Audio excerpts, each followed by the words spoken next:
message.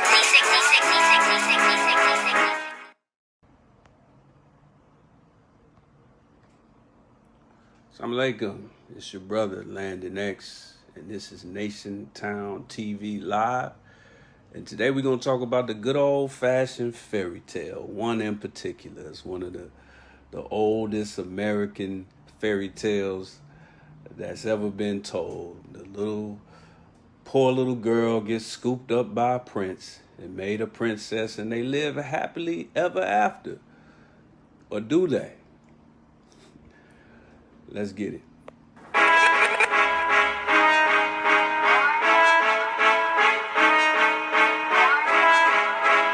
I was told to deliver this message.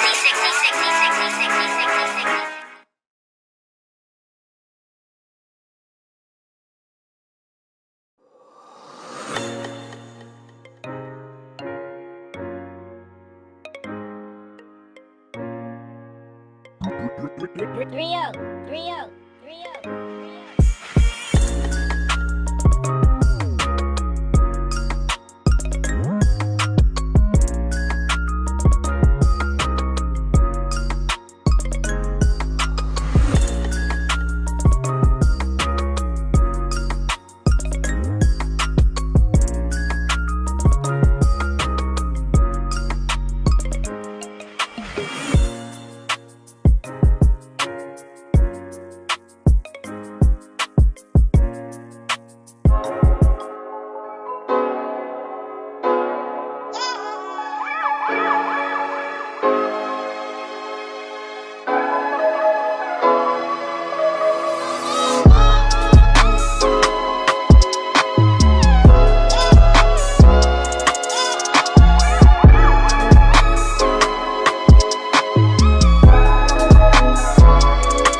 And again, Assalamu alaikum family. It's your brother Landon X. This is Nation Town TV Live.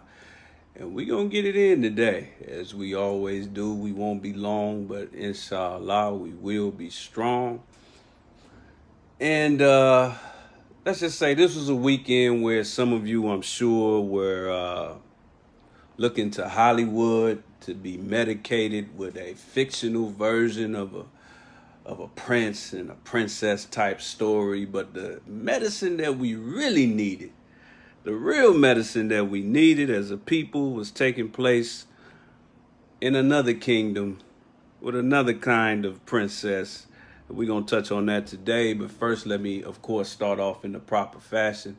In the name of Allah, the Beneficent, the Merciful, I bear witness that there is no God but Allah, who appeared to us mercifully in the person of Master W. Fard Muhammad, to whom praises are due forever. I further bear witness with all due respect, love, and gratitude to all of the prophets of God from Lot to Abraham all the way to Prophet Muhammad, of whom the Holy Quran was revealed through 1400 years ago. With all due respect and gratitude to all of them, with no distinctions, I must bear witness that the Holy Quran promised me a messenger that would not only be raised from among my people and our people, but they would also speak our language. Just go ahead and check out Surah 10:47, Surah 16:36, and even 14:4. I'm speaking of the most honorable Elijah Muhammad, who at minimum, is the messenger of Allah, but in fact, the exalted Christ. You got a problem with it, find a church and pray on it. Furthermore, let's be honest, I wouldn't know anything about Master Fard Muhammad or the most honorable Elijah Muhammad if they were not made real and made a reality for me and my generation by none other than this beautiful brother right here, the Honorable Minister Louis Farrakhan. And those three great names, I greet the nation, town, family in the words of peace. We say it in the Arabic language of Assalamu alaikum. Shout out to everybody chiming in. I see you. Hit us up with your questions and comments. Hit that like button. Share a like. If my producer will go ahead and just put a reminder on there to share, because this is a message that needs to get out there. Shout out to our YouTube family. Like I said, Nation Town TV, we have been very derelict on YouTube. At first, it wasn't a platform that I was very fond of.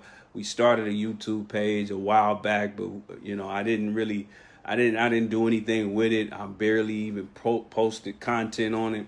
But a couple of months ago, I decided to go ahead and post content on it, since of course Facebook, Instagram stands for FBI, and you know, they've been stepping on a lot of programs. So we really put an emphasis on YouTube. And since then, we've gained about 600 followers. So now we're in the 1,000 follower range at YouTube, and it's growing fast. We'll probably hit 2,000 or 3,000 by summertime. So shout out to our YouTube viewers. I see you, dear brothers and sisters. This is, of course, Nation Town TV, brought to you by NationTownStore.com. Go ahead and check it out.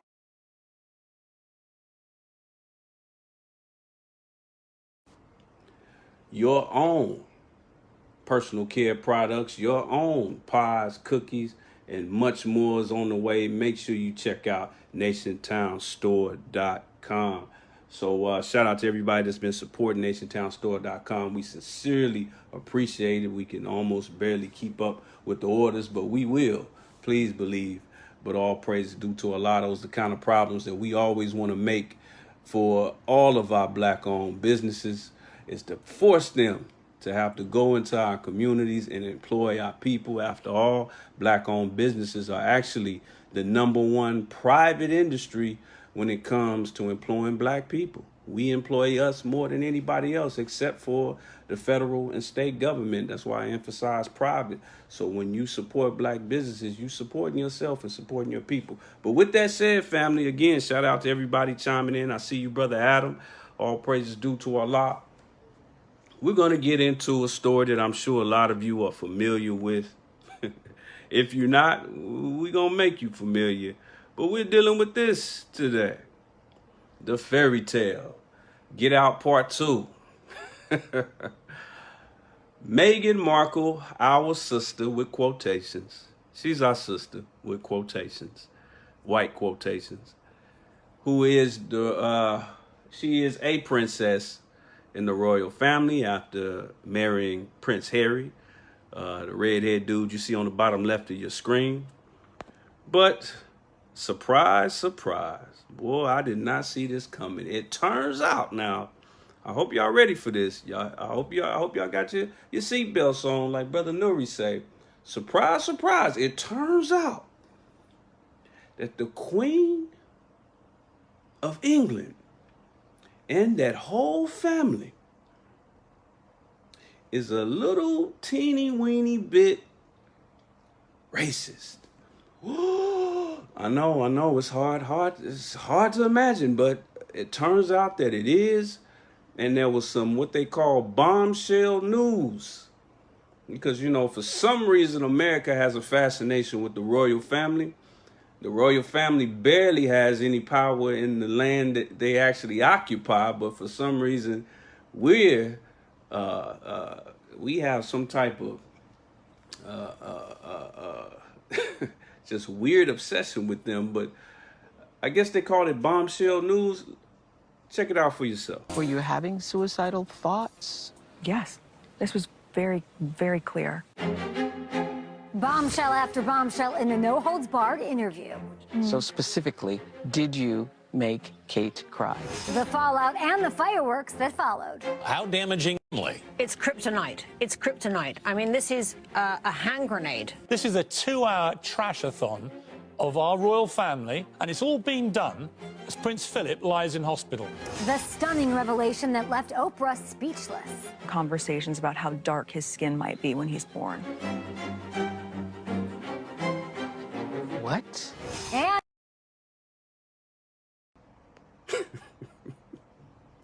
I like how Oprah did the Dave Chappelle, Lil Jon. What?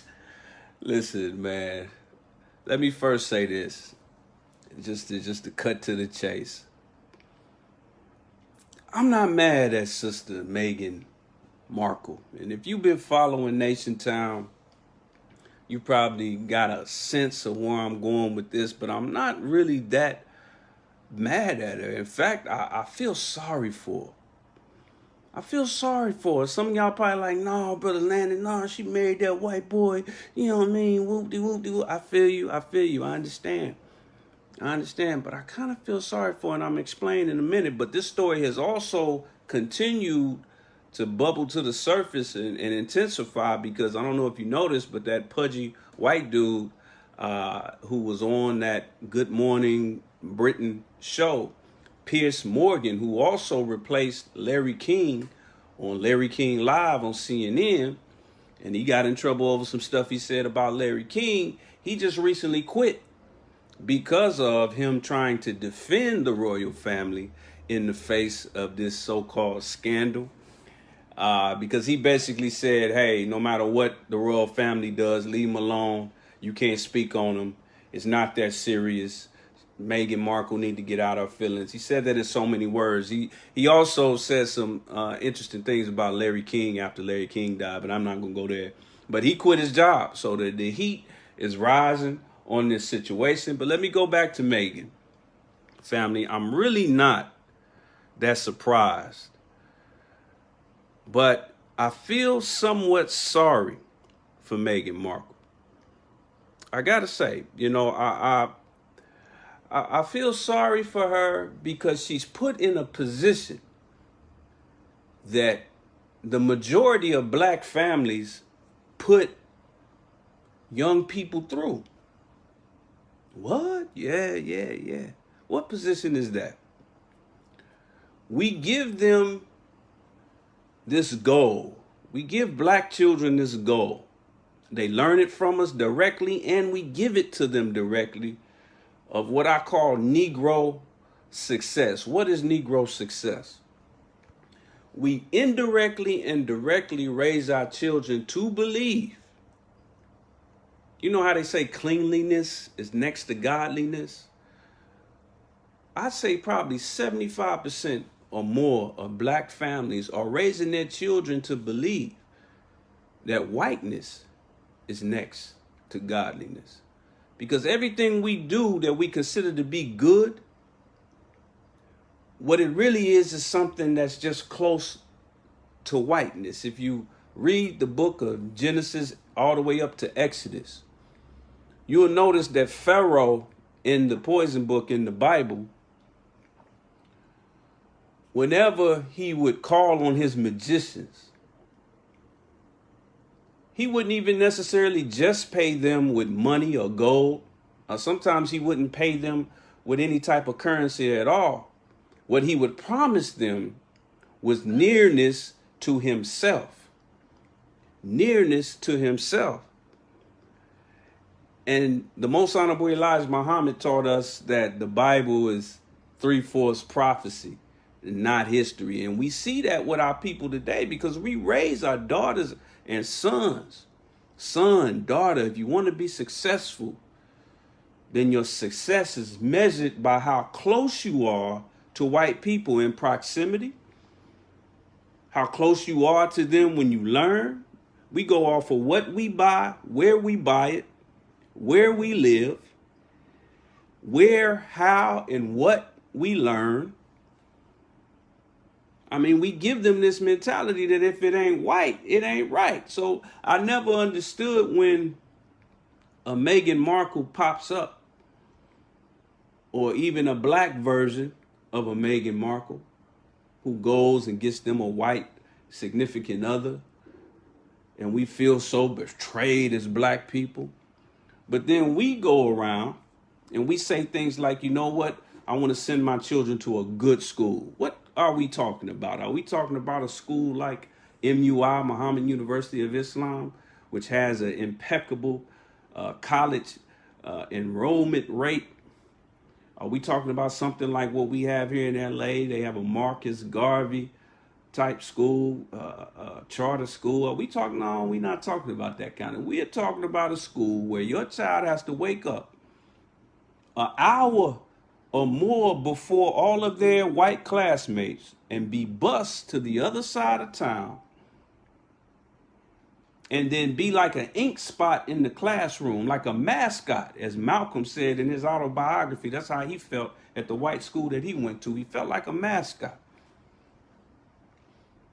And then we tell our children, baby, one of these days we're going to move into a good neighborhood. And if you ever do, that child is going to look around, and when in this good neighborhood, what are they going to see? They're going to see white people. And then sometimes you might say, today, baby, we're going to go to a good store. And then you go to that good store and they look around, they don't recognize the neighborhood and they don't recognize the people in that store.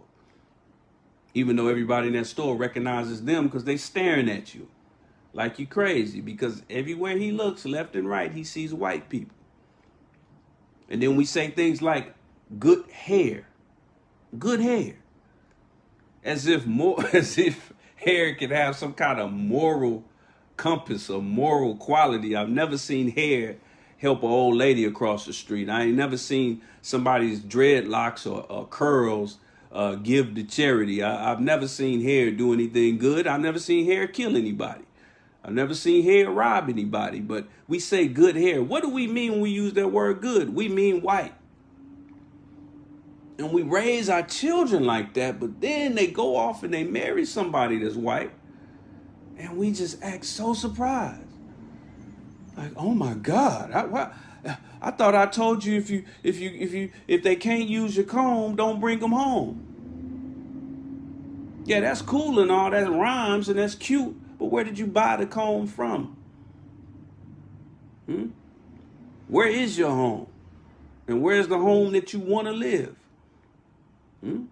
See, children are smarter than we think they are, so they grow up and they're constantly reaching for whiteness, directly or indirectly. Some of us don't even know what we're doing. It's a subconscious thing that we were raised on as a child. In fact, Sister Meghan Markle family was raised in the way that a lot of our brothers and sisters, our ancestors, were raised in slavery. See, here's the thing about slavery. The first 64 years of slavery, as taught to us by the Most Honorable Elijah Muhammad and the Honorable Minister Louis Farrakhan, that was the slave-making years from 1555, the true start of chattel slavery in the West, to 1619. That was a slave-breaking era where they took the strong men and women from the west coast of Africa and brought them to America and South America, Central America, the Caribbean, and began to break all of that strong African spirit out of them. And in going through that, the first generation, just imagine what was going through the minds of the first generation of slave mothers and fathers, but particularly mothers. Because that first generation of slave mothers, they didn't have that hate or disrespect for the black man in their mind yet. They had the same customs that they had in Africa. So they saw their men being buck broken. They saw their men getting the skin whipped off of their back. And that was a horrible, horrible experience. It had to be. So then the second, third, fourth, fifth generation of slave mothers, they started to raise their child in a way where their child could have the most comfortable, safest slave life that they possibly could have. It was good news for a slave mother to find out that her child was being brought into the big house to be a house slave. Even if that meant being molested or raped by the slave master or his wife. Please believe the slave master's wife, she was raping too. Please believe. Even though once that child was raised in the house, the child would look down on its own mother, even though they just a few feet away in the house, even though. But that created a generational thing of us raising our children just to be safe, just to have the most comfortable life possible. Meghan Markle's mother raised her like that.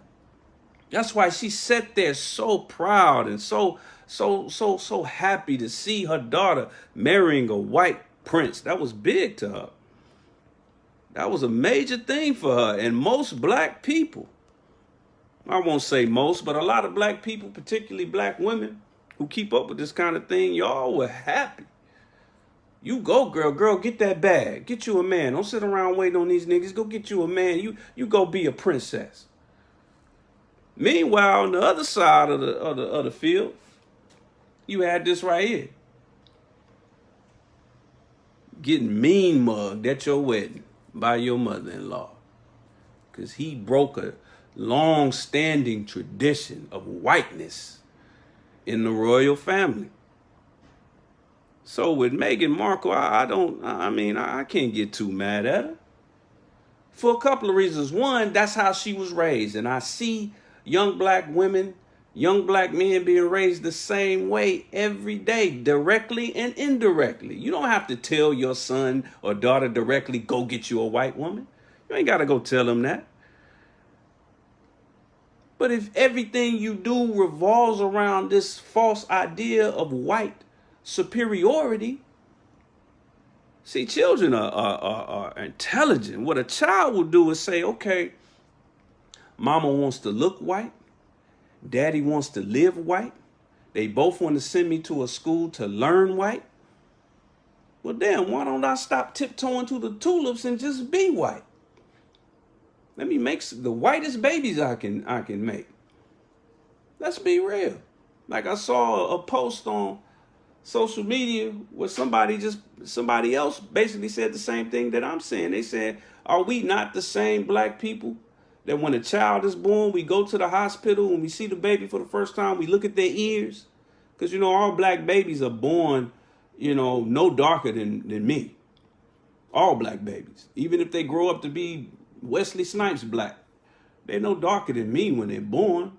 But it's an old tradition that says if you look at their ears will tell you how dark they may be. And some of us look at the ears, and if the ears are still light skinned, we feel better. We feel some kind of way. Their hair usually always comes out curly, and we pray and hope it stays that way, so we can say our baby has good hair. See, but there's another reason why I'm not mad at our sister. And when I say mad, I'm not mad. I'm not saying that I approve of what she did. But damn, man, when you create a world around somebody and they follow the direction in which the current flows, how can you really be mad at them? Especially if that child, Meghan Markle, was born in 1981, around the same time I was born. She came several years into this world after the Most Honorable Elijah Muhammad was amongst us for 40 years. And the brothers of the Nation of Islam prior to 75 were imploring our people to come and hear the life-giving teachings of the Most Honorable Elijah Muhammad. What did the Most Honorable Elijah Muhammad say in what I call the black man's Bible? What did he say about this very topic? Now, this is a book that was published in the mid-60s. However, it is comprised of lectures and essays and articles that the messenger wrote long before the mid-60s. It's early.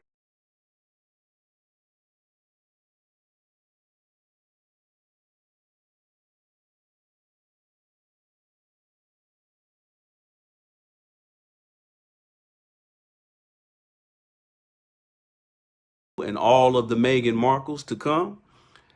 Children that are often fathered by the very devil himself. Then when the devil man decides to marry her, speaking of the black woman, the so-called Negro press and magazines will make it front page news. The daily press will not print a so-called Negro man marrying into their race, but you seem to think it is an honor to your own nation when your daughter goes over to your enemies. Think I'm playing? You think the messenger's playing? This is Essence Magazine. When Meghan married Prince Harry, doting husband, doting. We're going to talk about Harry in a minute. Doting husband Prince Harry reportedly worries about press hysteria over Meghan Markle. This is a black publication, Negro publication. 7 things you didn't know about Meghan before she became a duchess. A duchess, ladies and gentlemen. We celebrate this. We show this to our daughters, to our sons, and say, look, baby, you can be anything you want to be. Including a royal royal duchess. Boy, I tell you. Boy, I tell you. But let's look at this. Let's look at this, family. A couple of things to keep in mind. Shout out to everybody chiming in. I see y'all. I see y'all. Brother Jerome, I see you, brother. All praises due to Allah. Lucretia Logan, I see you. Brother Livingstone, all praises due to Allah. Wa alaikum salam. Brother Richard, all praises due to Allah. Brother Rakib, I see you. Sister Maggie, excuse me, I see you. Richard Thompson, Jerome Blakely, again. Brother Richard, I see you, I see you. Sister Maggie says, you're absolutely wrong, not raising children in whiteness. Well, sister, I would need you to prove that. Because I don't know if you can tell, but I'm black. And I'm very honest about my people. And I see the way we raise our people. I know you've seen the footage of the doll test where they handed black children. This was like 60 years ago, but then they did it again 30 years ago, and it was the same result. They handed white dolls to black children right next to a black doll and said, which one is the prettiest? Which one do you want? All the black children picked the white doll. Where does that come from? Nobody's directly telling their child. Even the biggest coons in the world are not sitting in front of their child and saying, listen, child, white people are better than you, so go and be white. Ain't nobody telling them that. Hell, white people don't even directly tell their own children that. But like I said, children are smarter than we give them credit for. They can see behind what you're telling them. So if you disagree, good, pass the word. And when you see somebody doing it, stop them. And say, see, you making Brother Landon seem like he's right. Stop. Don't do that. Don't tell your child that they have good hair just because it's not kinky. Don't bus your children to the other side of the city just to go to school when actually the burden of educating your children is mostly on the parents and not some school system. If they can't treat you right, how the hell are they going to teach you right? Don't spend 98% of your money with white-owned companies, which is what black people do. That's an actual fact. So if I'm wrong, you got to change those facts first. Got to change those facts. And then we'll talk about being wrong. I would love to be wrong on this topic. In fact, if I was wrong on this topic, I wouldn't even need to do this topic. I wouldn't even need to do it. And man, that would be such a happy day when I know that we took real pride in. I'm not talking about no Wakanda pride. Let me go and see some movie pride and sit back and imagine some Black Kingdom pride. I'm talking about the kind of pride that makes you take a couple of L's in order to invest in your own Wakanda, your own reality.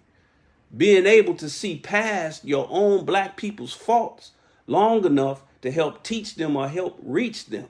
I'm talking about the majority of Black people. Sure, we got beautiful Black people who would not change or teach their child that white is right, that whiteness is close to godliness, of course. But what percentage? See, I'm talking about the whole here because I care about the whole. And until Almighty God, Allah, shuts the door on the whole, I'm going to always reach out to the whole, not just the few. See, that's that talented 10th mentality. That's one of the things I disagree with Booker T. Washington on, that idea that, only a 10th of us. See, that's that oligarchy mentality that we got from the Queen of England. We just look at a certain percentage, and if that certain percentage is pleasing to us, we ignore what's going on with the majority. Nah, I can't ignore what's going on with the majority of our people. All praise is due to Allah. But like I said, our sister, she was raised with that mentality, just like many of our brothers and sisters in slavery. Like I said, the first generation of mothers, this is what they saw. This is buck breaking. You see a Black man cracking the whip on another Black man, but look what the white slave master is doing to the left. Zipping up his pants. When rape was legal. See? Now let's talk about our boy Harry for a minute. Let's talk about Big Harry. Hit us up with your questions and comments. All praises due to Allah. Don't forget, Cash App, $Nationtown. Show us some love. Shout out to all of the brothers and sisters who have been contributing to our Cash App, $Nationtown. Keep in mind that benefits our Yes Ma'am program, as you can see here, where we feed those in need here in the Los Angeles area. Almost forgot to implore you all to do that. But let's talk about Big Harry. Let's talk about Big Harry, because there's some interesting things about Harry. I know y'all heard about some of the pictures he took, all that kind of stuff. But I'm going to go a little bit deeper than that. I'm going to go a little bit deeper. When you look at Harry and his whole family, first of all, where is the surprise? Where is the surprise? This is Harry in college. Harry decided that it was okay to participate in this costume party on his college campus, where he dressed as a Nazi. And his homeboy dressed as a Klan member, and his other homeboys in minstrel blackface over there. It made the news, but more so overseas than it did here in America.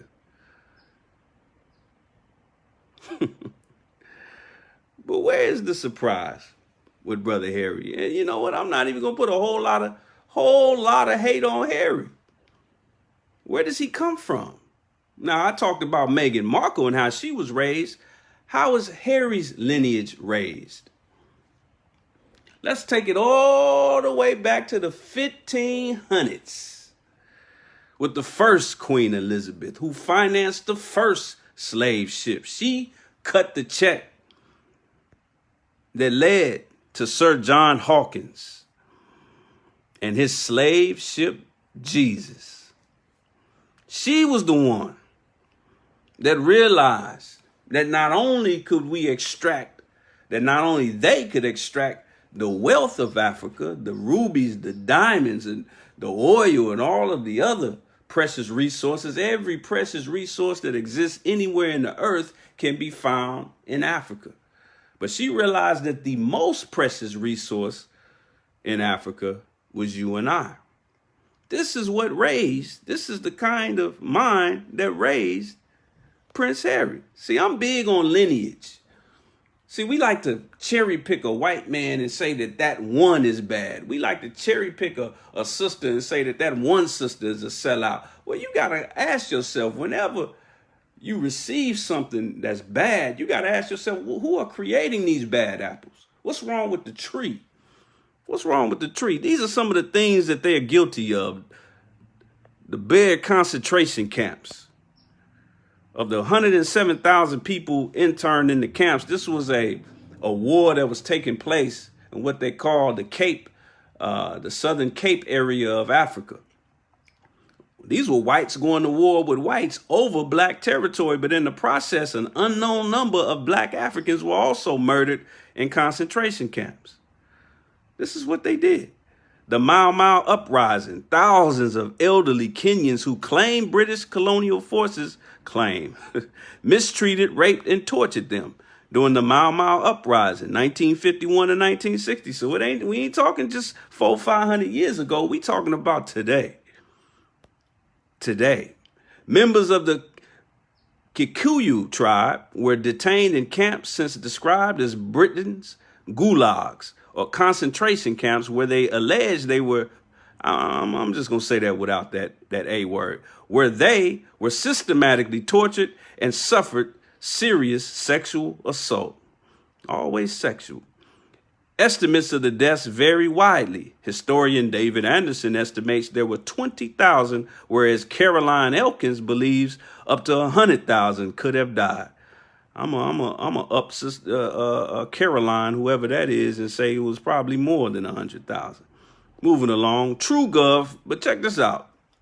This is how modern Brits feel about the colonial history about America. These are Brits that exist in Britain right now. They say 44% were proud of Britain's history of colonialism, while 21% regretted it happened. 21%, wow. The same poll also found 43% believed the British Empire was a good thing, while 19% said it was a bad, and 25% said it was neither good nor bad. Now, if you want to really understand those percentages, keep in mind that 44% is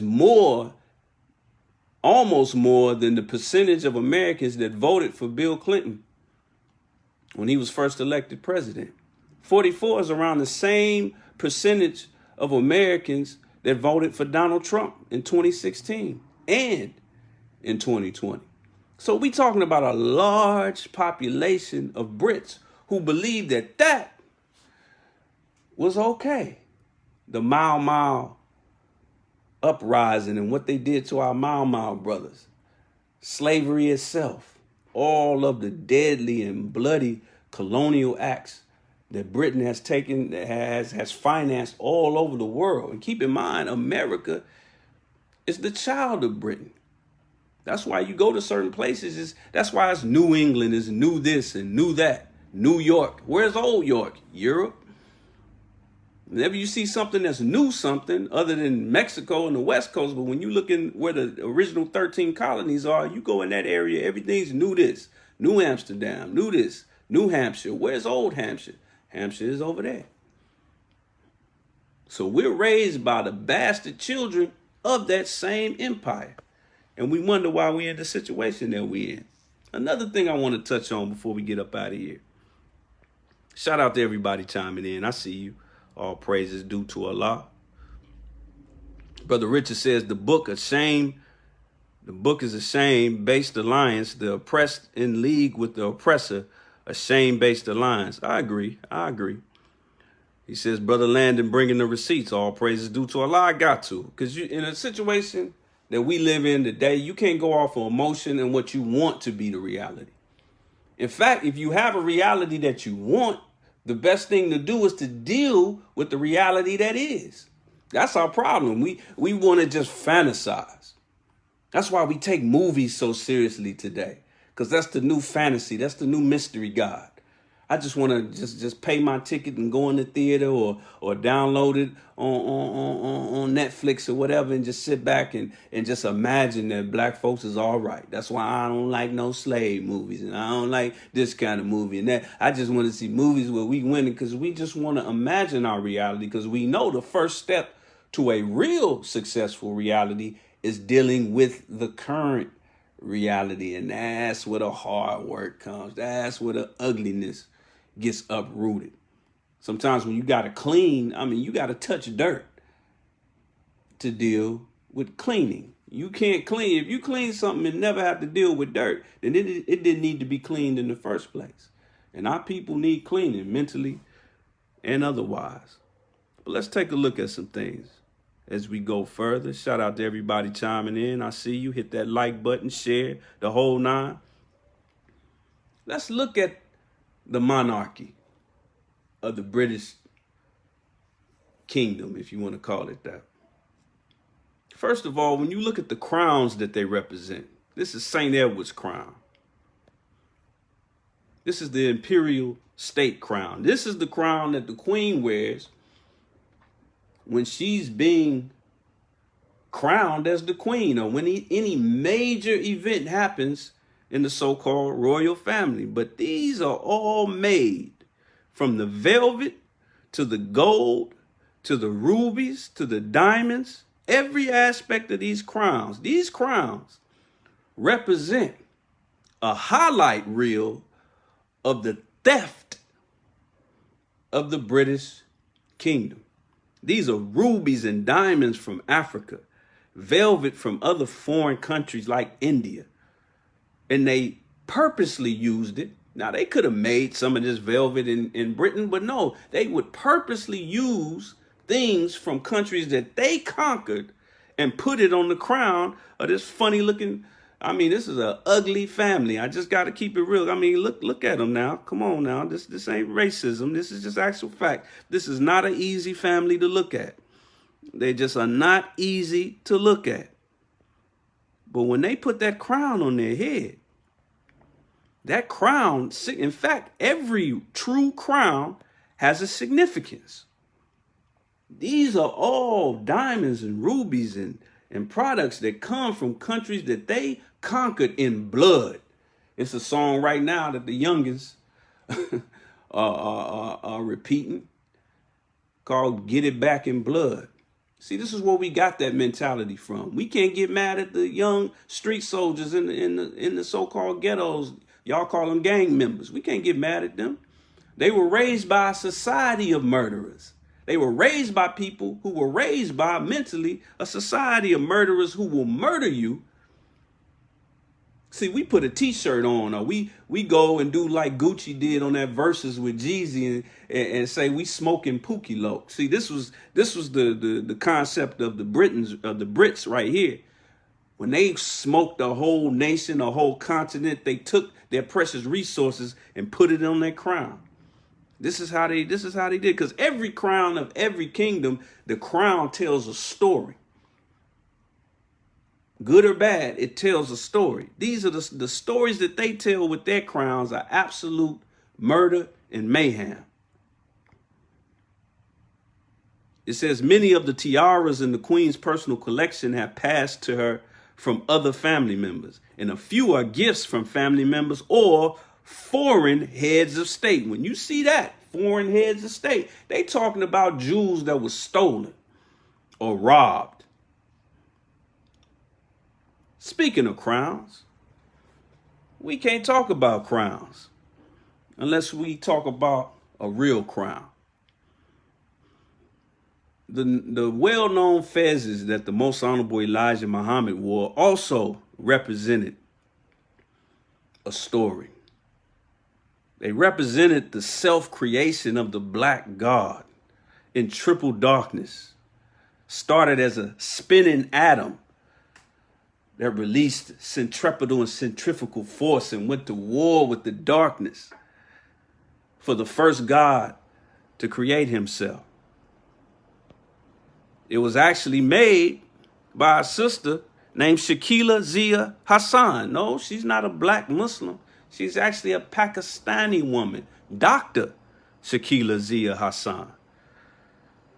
She met the Most Honorable Elijah Muhammad, and she was so smitten by him and his nation and his representation of Islam. For all those who like to say we're not real Muslims, this was a Pakistani woman who wasn't even, she did this kind of thing as a hobby. But when she met the Most Honorable Elijah Muhammad, she offered to make affairs for him. And the rest was, of course, history. She wrote a book. That's what you see right there. For the Most Honorable Elijah Muhammad. Those aren't stolen jewels. Those are jewels and velvet that was purchased by the believers in the Nation of Islam out of our love for the Most Honorable Elijah Muhammad. And that same tradition continues today. Now, I'm not 100% sure. Maybe someday he'll give us, or somebody will give us the knowledge, but I'm not sure of the story that's being told on the affairs of the Honorable Minister Louis Farrakhan. But trust me, it's not just for decoration. There's a story behind any true crown, and I know that that's a true crown. And we also know that the Honorable Minister Louis Farrakhan is well renowned all over the world, renowned and respected. He's never had to go into anybody's organization. He's never had to go into anybody's country, anybody's nation, and rob anybody of anything. In fact, the powerful nations of the earth have offered their wealth to the Honorable Minister Louis Farrakhan. In fact, our dear brother, Muammar Gaddafi, after seeing what he saw at the Million Man March, he offered the Honorable Minister Louis Farrakhan to grant him $1 billion. Grant him $1 billion. But customs here in America blocked it. The government blocked it. $1 billion. He just wanted to just give it to the minister. But the minister has received several gifts, many gifts over the years in his travels. In fact, I'm going to show you how well loved and real respected. And I'm showing you this as a dichotomy to compare to what the British family has done all over the earth, where they forced, pillaged, murdered, raped all over the world, all the way to this day. Please believe it's still going on. Even the Pope had to bear witness to it. But take a look at how the Honorable Minister Louis Farrakhan is received all over the world. This is real royalty. During his World Friendship Tours, the Honorable Minister Louis Farrakhan was welcomed by numerous heads of state, government officials, and religious luminaries, including Dr. Hassan Tourabi of the Sudan, President Omar Bashir of the Sudan, President Conore of Mali, President Taki of the Comoros, President Mobutu of Zaire, Grand Sheikh Tantawi of Al-Azhar, President Yahya Jammeh of the Gambia, President Jerry John Rawlings of Ghana, President Charles Taylor of Liberia, leader of the Libyan Jamahiriya, Colonel Muammar Gaddafi, President Muluzi of Malawi, President Bari of Niger, the Emir of Kano, El Haji Ado Bayero, President Yasser Arafat of Palestine, the Grand Mufti of Russia, Ravel Gainutkin, President Nelson Mandela of South Africa, Winnie Madikizela Mandela of South Africa, the Grand Mufti of Siberia, the Bona Sheikh of Saudi Arabia, Nader Shah Kachalayev, President of the Muslim Union of Russia, President Ramos of the Philippines, President Ali Abdullah Saleh of Yemen, the Emir of Qatar, Sheikh Hamad bin Khalifa Al Thani, the leader of the revolution, El Comandante Fidel Castro, the Grand Mufti of Syria, Ahmed Kuftaro, President Mugabe of Zimbabwe, the Oba of Benin. So I don't come back to Africa to apologize for white people. I come back because I love Africa, and I want to see Africa liberated and totally free.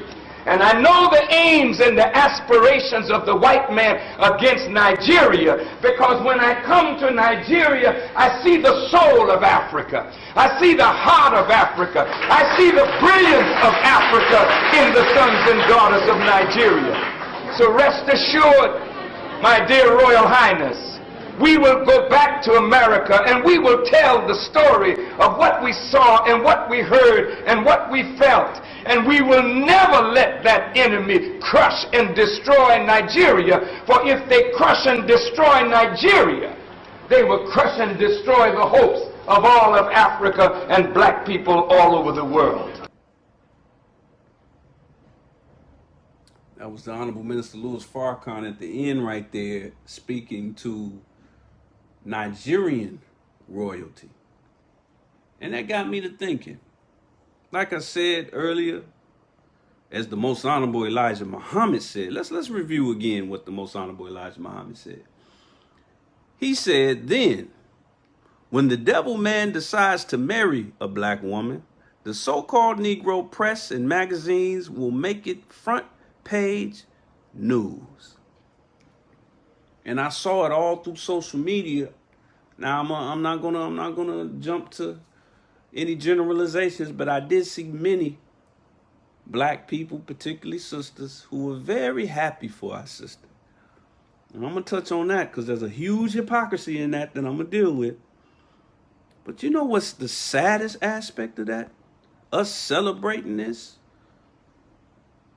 The saddest aspect is that most black people in America,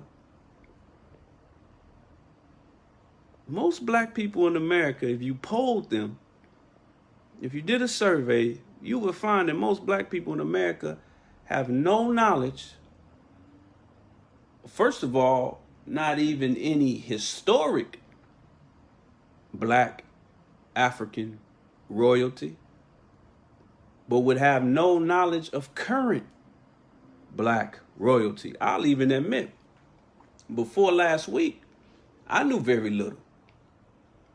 But like I said, look at the system, the school system. I always went to what they call ghetto schools until I went to college. But I went to public school.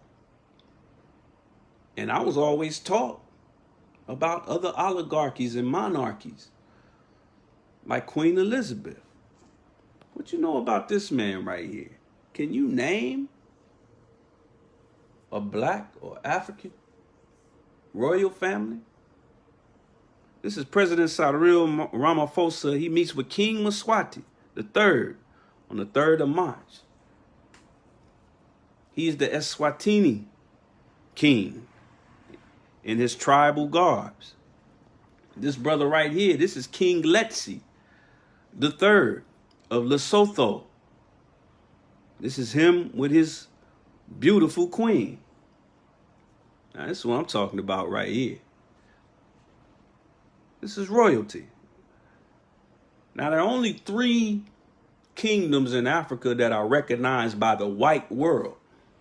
By the white world. Let me say that again. The white world. And that's in Morocco, Lesotho, and Swaziland. I just showed you the king of Lesotho and Swaziland. But my favorite is King Mohammed. This brother right here. What's beautiful about this brother? He is affectionately known in Morocco as M6. He's King Mohammed VI. And for those who are registered members of the Nation of Islam, you know that if you're in a mosque and your mosque has 6 Michaels in it, we obviously don't recognize their slave surnames, so we'll call them Michael 6, Michael 5, Michael 3, Michael 2. And he's affectionately known in Morocco as M6. And this is his son right here. This is his son, Moulay Mohammed. Moulay Hassan, excuse me. He's the heir to the throne. Check out that flat top. I like that. Look like a young Harry Belafonte. Check him out. All praises due to Allah. What about a princess? Here's a real princess right here. This is the Princess of Swaziland. Her name is Princess Sikanyiso. Beautiful sister. Beautiful sister. Here's a queen for you right here. Queen Sylvia Naginda of Buganda, otherwise known as Uganda. Beautiful. But ooh, here come my favorite. Ooh. And this one really exposes some major hypocrisy that I'm about to show you. Y'all ready for this? Y'all show? Let's give a shout out to Princess Keisha. Yeah. You heard that right. Princess Keisha Omalana of Nigeria. Now, hold on. They naming sisters Keisha in Nigeria? No. Keisha is from Inglewood, always up to no good. She's from Inglewood, California. Right around the corner from where I live right now. She met this prince of Nigeria. They fell in love. And now they're starting a beautiful family. Why are we not talking about her? If you never heard of her, why? You should be livid. You should be upset with every so-called black publication. You know how I found out about Princess Keisha Omalana? From the Final Call newspaper. But you should be upset with Jet Magazine, Ebony, Essence, BET. But no, BET is showing you Meghan, the male horse. I mean, that's what her name really means, Meghan the male horse, and watching her twerk on a football field or something. But they haven't told you a damn thing about Princess Keisha. I just like the way that sounds. Princess Keisha Omalana of Nigeria. Beautiful family. Look at them, man. They look like a postcard. That's a real life royal family. You should be so upset right now if you've never heard of her. Not upset with yourself. As it says in the scripture, how can they know unless they have a teacher? And how can they have a teacher unless one be sent? What teachers have been sent to you that your parents and that the people around you have allowed you to be taught by? That's the beauty of the Nation of Islam and the Honorable Minister Louis Farrakhan. See, we don't have to sit back and wait on a movie to feel like we're royalty. All you got to do is pick up a real history book and use common sense. But this is a sister in modern times, a real life Cinderella story, but it's all black. They ain't even light skinned. Come on, man. Straight out of Inglewood, always up to no good. Just like they said in the Bible, can any good come out of Nazareth? Inglewood is the LA Nazareth. And this sister is a princess. She's also a model, and she's also a businesswoman, very successful businesswoman. And she was both of those things before, let me say that again, before she met her king, soon to be king. Why are we not talking about? Why is this not front page news? We got movies coming out about fictional black princesses and black, we sitting back, so happy that Disney got Walt Disney, who didn't like black people. Walt Disney, Disney, they got a black superhero. They got a black princess. Meanwhile, we got a real one and ain't nobody talking about it. Is it because she dark skinned? Is it because her name is Keisha? Is it because she's from Inglewood and she still is heavily involved with charity in the Inglewood area? Is that why? Is she not white enough for our taste? Is she a ghetto princess? Because she's black and she loves her blackness and she loves her black man. Is that not palatable for us? We got to ask ourselves some hard questions in 2021. We got to ask ourselves some hard questions. Now, speaking of hard questions, I got another question. Shout out to everybody chiming in. Shout out to everybody chiming in. All praises due to Allah, Brother Tevis. Thank you for your service, brother, your long-standing service. All praises due to Allah. why? Here's the thing that bothered me from the moment the Meghan Markle story was made public. And I'm not talking about the current controversy of them calling her all kind of niggas and being worried about how dark her baby was going to be and getting so bad that they both had to move to America. They cutting them off. They're not giving them as much money as they normally give a prince. They had to shoot that interview with Oprah at Tyler Perry's house because they own land all through America where they could be living, but they couldn't. They can't. They're not allowed to live in any of the property that the royal family owns. But I'm talking about just the fact that she married this man, this dude, Harry. Just the fact that she married him, I didn't understand why and how Black America accepted that and celebrated that. Not just because he's white. No. Don't leave me. But because last time I checked, there's been this very feminist agenda in the media that gets very irritated whenever a Black woman, any woman, but especially a Black woman, is celebrated for getting married. That's considered old school and old fashioned and played out. This is the I don't need no man generation. This is the I can do bad all by myself generation. This is the Black feminist generation. Where were the Black feminists when Meghan Markle married Harry and we were dancing in the streets? Where were they? Why was that energy, that feminist energy, why was that not aimed and said, wait a minute, why is this sister only being celebrated? She was an actress long before she even met Harry. Successful actress. She was on a show called Suits, which was a hit TV show. I never watched it, but apparently it was a hit. And we didn't give a damn about Meghan until she married this. That to me, if I was a Black feminist, I would have jumped all over there and said, wait. Why y'all only showing love to this woman when she gets married? She's a strong, educated, talented Black woman.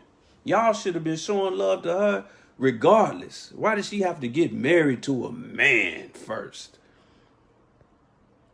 It's almost like, I don't know, maybe it's just my imagination. I could be wrong, but it's almost like Black feminism only matters and only counts when the man in the situation is Black. No, it can't be. No. It can't be that. Or is it? Is it? Where did the I don't need no man energy go?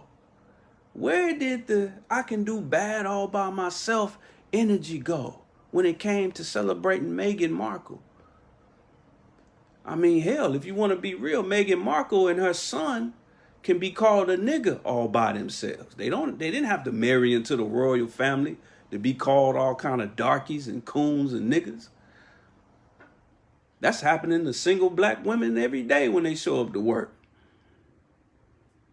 But ain't nobody told Meghan, girl, you can do bad all by yourself. Here's another thing that I don't understand.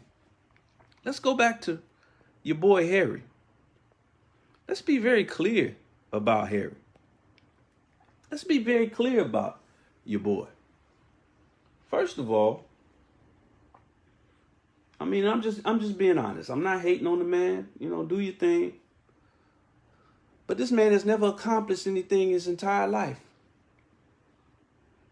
When Meghan Markle met him, he was living with his mama. Now, come on now. Now, see, I'm not mentioning race or how much money his family has or how famous he is, but listen to how it sounds when you subtract race, when you subtract the money that his family has, and you just deal with actual facts. When she met him, he was living with his mama. Well, his mama is deceased, but he was living in his mama's house, Living with his grandmama, that's probably worse. He never accomplished anything in his life. Never. What did Harry do? I'll give you a minute. Think about it. I'll wait. What did Prince Harry do? What did he do? What was his job? What did he do for a living? Did you know? Did you know? Now that he's married, now that he's married to Meghan Markle, who was an accomplished actress, one of the things they decided that they're going to do since they moved to America is that she's going to use the money that he has left as a prince and start a production company, which is up her alley, not his. So that sounds a lot like a lot of black female relationships here in America. He never accomplished nothing. He was living with his grandma. And now that they together, they basically just going off of what she does for a living. Don't that sound familiar? Why isn't anybody mentioning that now? Oh, because it's Prince Harry. She's a princess. Listen, this is Nation Town TV. You know what we say. Keep that same energy with your enemy. And keep it with your own people. From now on, when you see that sister that's in love with a man, and that man, you know, he in between jobs, he's struggling, he may not be as educated as her, he may not be as accomplished as her, leave him alone. Call her a princess. Say, sister, you a princess. Instead of saying, sister, why you with that nigga? You need to date up. You need to level up. She upgraded this dude. He got put out by his own family. Now she like, come on to Hollywood with me. I'll make something out of you. I know Tyler Perry. Come on. Oh, but it don't count when it's Harry. I understand. It sounds like hypocrisy to me, but you know, neither here nor there. Here's something else about Harry. Harry did go to college. But Harry wasn't that bright. Let me pull out some receipts. One of Harry's former teachers, Sarah Forsyth, has asserted that Harry was a weak student and that staff at Eton, that's the name of the college that he went to in Britain, conspired to help him cheat on examinations. What? The royal family cheating? Both Eton and Harry denied the claims, while a tribunal means investigation, made no ruling on the cheating claim, no ruling for or against. It accepted the prince had received help in preparing his A-level expressive project, which he needed to pass to secure his place at Sandhurst. He was a weak student, says his own teacher. So he was a failure in school. He didn't have a job. He lived with his grandma. When all else failed, he joined the military. Now, if his name was Shaquan and he was from Inglewood, Southwest Atlanta, or Chicago, or North Tulsa, or Detroit, and your homegirl married somebody like that, you feel sorry for her. But Essence Magazine and every other black publication celebrated Meghan Markle for marrying this dude. And now we surprised that she running into a little trouble. Now, here's another thing that I got to deal with. Shout out to everybody chiming in. I see you. Brother Adam said the modern day, guess who's coming to dinner? Yeah, I guess so. But let's check this out. Let's rewatch this video again. And I want you to pay attention to the end of the video. It's a very short video. We already seen it, but I want you to check again at Sister Oprah Winfrey when she gave her best Dave Chappelle, Lil Jon impression at the end of this video. Were you having suicidal thoughts? Yes, this was very, very clear. Bombshell after bombshell in a no-holds-barred interview. So specifically, did you make Kate cry? The fallout and the fireworks that followed. How damaging is this to the royal family? It's kryptonite. It's kryptonite. I mean, this is a hand grenade. This is a 2-hour trash-a-thon of our royal family, and it's all been done as Prince Philip lies in hospital. The stunning revelation that left Oprah speechless. Conversations about how dark his skin might be when he's born. What? And What? What? Okay. See, here's what's funny about that. See, it's funny how we get such amnesia. I wish we forgot the faults of our own people. I wish we forgot and forgave the faults of our own people, like we forgive and forget the faults of our enemy. Because Oprah should know better.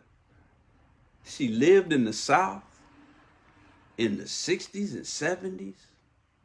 She's faced plenty of racism. In fact, she faced some very clear racism, and it wasn't even here in America. Where was it? It was in Europe. Imagine that. Oprah, I am so surprised with you, sister. Don't you remember when you walked up in that store in Europe and you wanted to buy a $38,000 handbag? Remember that 98% that I mentioned earlier? But because the person that worked there, the white girl that worked there, didn't recognize you, because we all know Oprah, I love my sister, but when she take off that makeup, you know, she go from Oprah magazine to Color Purple real quick. So I guess the white girl that worked there didn't recognize her. And she wanted to try on the handbag. She wanted to take it out because she fully into $38,000 is like 75 cents to Oprah Winfrey. She's worth upwards of $3 billion. That's with a B. But the white girl didn't want to take it out because she was with 3 or 4 other black people, her homegirl, and also her homegirl's daughter were with her. All of them black. And they didn't believe that she could afford it. Here's a little bit more detail. The store that refused to sell Oprah a handbag. It says, when Oprah was in Rome, when Oprah was in Rome with her best friend Gayle King and Gayle's daughter Kirby, who names their child Kirby? The trio went shopping to buy a gift for Kirby's 18th birthday at the Louis Vuitton store. Wow. Kirby had her heart set on one purse in particular. However, when Oprah asked to purchase it, the store associate refused to sell it to her, claiming the bag was, and I quote, only for the Italian people. So Oprah, what? Okay, listen, Oprah, you know all about this racism. You was around the corner from Britain when this happened to you. And I'm sure you seen worse. When you went to Fisk in Tennessee, I know you saw worse. I know you know. Come on now. I know you've been kicking it with Harvey Weinstein and Donald Trump and them all these years, and you might have lost it. And you've produced and been involved in all these programs, taking black men like R. Kelly and Michael Jackson and dragging them through the dirt. So in your own mind, the worst thing in the world is a black man, but you must have forgot who your real enemy is. Why are you so surprised? When Meghan told you that, you should have been like, yeah, that's how I go. That's how it is. You know this, dear sister. Don't play brand new. Don't play brand new because they damn sure didn't sell you that brand new handbag. Now, some people are going to watch this and say, well, Brother Landon, you just being hard on Meghan Markle because she's a black woman. And if she was a black man, you wouldn't be tripping at all. The lie detector test determined that's a lie, first and foremost. All you got to do is go back and watch some other Nation Town videos and you'll know where I stand. Hell, you can go to the Muslim program in the back of any Final Call Muhammad Speaks and find out how the Muslims feel about interracial marriages. But let me say something. Like I said at the beginning of this video, and I'm going to close with this, family. Meghan is my sister, whether she realizes it or not. I think she realizes it now a little bit more than she did in the past, but she's my sister. And if anything were to happen to her, now let's keep it real. There's a high probability that her life is in danger right now. I mean, come on now, y'all, ever since, especially since the 90s, a lot of y'all pseudo-intellectual Negroes have been talking that, oh, I heard the nation killed Malcolm. And just recently, y'all got exposed. Shout out to Ray Wood. Apologize for that interruption, family. But I don't know which part we got cut off on. But like I said, a lot of y'all might think I'm being hard on Sister Meghan. Y'all might think that I'm only doing it because she's a black woman. But actually, like I said at the beginning, I feel sorry for our sister because that's how she was raised. And if you do think I'm being hard on her, I wouldn't be any different if she were a black man. And our sister's life could very well be in danger because of this information that she's put out there. Let's not forget that while pseudo-intellectual Negroes was running around thinking the Nation of Islam killed Malcolm around that same time in the 90s, when that flared up, there were very reliable sources that believe that Princess Diana, who also dropped a lot of scathing information and scathing bombshell interviews about the royal family, many people believe that she was murdered by the royal family. So here you were celebrating Meghan Markle entering a family of known murderers and slave masters, past and present. Harry's royal cousin or uncle right now is being sought after on pedophile charges. Did you know that? So I have love for my sister Meghan, and I guarantee you, if something happens to her, black people will and should get behind her the same way we got behind OJ. Listen, black people didn't give a damn about OJ ever since he dropped that beautiful black queen he was married to and married Nicole. I'm not going to disrespect the dead, but Nicole Brown. We gave up on the juice, but when he was being held in this murder rap, black people were only happy because he was using his influence and money to get out of a murder rap the same way the royal family has been doing since the 1500s and beyond. So if something happens to Meghan or she gets accused of something, I got my sister's back. Make no mistake. Let's look at some of the stuff Princess Diana was saying. It says it was Princess Diana's bombshell interview when she laid bare the British royal family's secrets, scandals, infidelity, and betrayal. It was November 20th, 1995, when it aired, and the revelations that Diana, Princess of Wales, made about her marriage and what went on in it seemingly sacrosanct lives of the British royal family sent shockwaves around the world, and then this happened. So please believe, Sister Meghan, if they lay a hand on you, we got your back, but we just got to call a spade and a cracker and a devil a devil. It is what it is.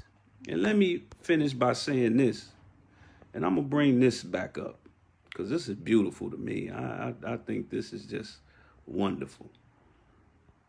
Not this. I enjoyed that too. We might do a show on this. But I really enjoyed learning about the real version of this. Princess Keisha Omalana of Nigeria, straight out of Inglewood.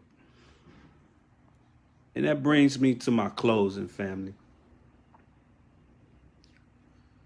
While we go back and forth about Meghan, while we go back and forth in our imaginations about Zamunda and Wakanda, keep in mind that for all of us, the only royal family that really matters is the one that we create. Not just the one we're in, but the ones that we create with each other, black man, black woman. That's the royal family we need to pay more attention to. Because I don't know the last time you checked, but when you look at our communities, that's the real issue. We worried about everybody else's family except for our own. And I'm talking about the family you live with, that you create. Not your auntie, your uncle, your grandma, and all them. They all right. They done already did their part. Or didn't, depending. But I'm talking about the families that we create and that we sustain, the black families ourselves. Like Sister Queen or Sister Princess Keisha. I feel like that. I feel like that's my sister, man. I feel like I know her, man. All praises due to Allah. But with that said, family, I appreciate y'all hanging in there with me. Shout out to everybody that was chiming in. Brother Livingstone says, make it plain, brother. There's absolutely no way a person can speak falsehood against what you are teaching, dear brother. Much love and respect to you, and all praise is due to Allah for his guidance in your life. All praise is due to Allah. Brother Richard says, Oakland Winfrey's jaw-dropping moment. Jerome says they hack a car like they hacked Tiger Woods' car. That's right. I believe it. I believe it, man. They did Princess Diana dirty. But you don't hear black folk talking about, man, I heard the royal family killed Princess Diana. Because y'all sure didn't miss a beat in celebrating Meghan Markle as if she accomplished something. Before we get out of here, I got to say it one more time. She married an unemployed, not very intelligent, not very talented man who lived with his grandma. And y'all celebrated her for it. Like sisters have been saying for a long time, Sister Meghan Markle, you can do bad all by yourself. Come on home. And with that said, family, I'm going to leave y'all as I greeted y'all in the words of peace. We say it in the Arabic language. Assalamu alaikum.